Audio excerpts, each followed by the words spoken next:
A veces nuestro trabajo empieza con un simple aviso, pero lo que ocurre después casi nunca se ve.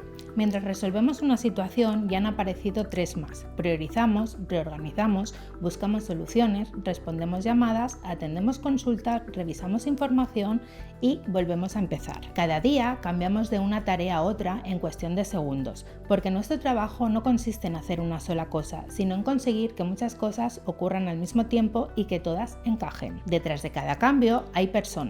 Pacientes que esperan una respuesta, profesionales que necesitan coordinación y compañeros que cuentan con nosotros para que todo siga funcionando. Nuestro trabajo exige organización, capacidad de adaptación y sobre todo compromiso. Muchas veces pasa desapercibido, porque cuando todo funciona parece que simplemente tenía que ocurrir. Pero la realidad es que detrás de ese todo va bien, siempre hay un equipo administrativo trabajando para hacerlo posible.